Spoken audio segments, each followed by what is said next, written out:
Evaluate this integral then, using the trapezium rule with 4 intervals to 3 decimal places. The first thing we need to work out is the h value, b minus a over n, the number of intervals. Here's b, here's a. 1 minus 0 is 1, over the number of intervals, which is 4. So h equals a quarter. We've got 4 intervals, so that would mean we've got 5 ordinates. So x0, x1, x2, x3, and x4. There's the 5 ordinates.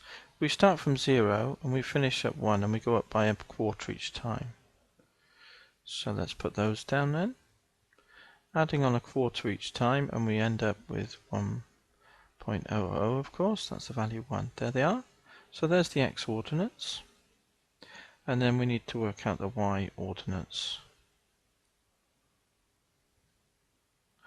4.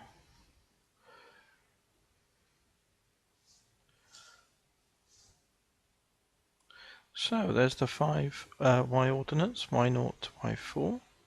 So let's tap them in. Sine 0, if you input 0 in here, sine 0 is 0. 1 plus 0 is 1. Square root of 1 is 1. So that's easy to work out. Then we've just got to work out, let's call this f of x. So we've got to work out f of 0.25 and f of 0.5, f of 0.75 and f of 1. Okay, let's work out what we've got then. The 1 value is already worked out. So let's tap them into a calculator. So we need to be in radians mode, which we are.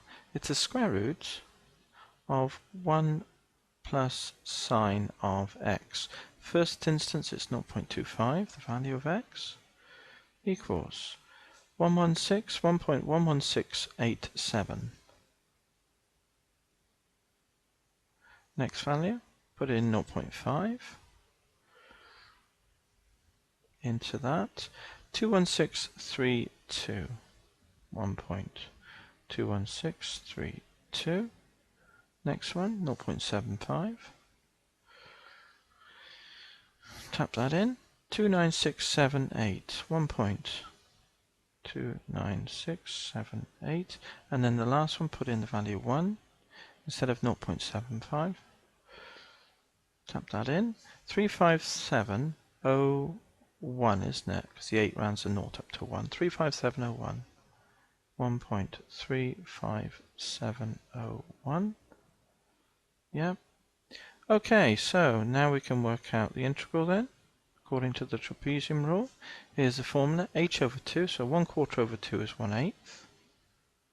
Then it's the first, which is here, plus the last, so that's easy to add together straight away. 2.35701 plus 2 times all the numbers in between. And these 3 numbers, see the 2 times the numbers in between, and there's 3 in between. So we just need to add them up and put them in here, and then tap it in the answer into a calculator. So let's add these 3 up first then. 1.11687 plus 1.21632, and then the last one 1.29678. 3.62997, put that in here. 997. Now just, because we've got that number in there already, we can just times it by 2 and get the answer there. Then add this number plus the 2.35701. Get that number, and that's the whole number here, and divide that by 8. And we get 1.202 to 3dp, so we can put that down.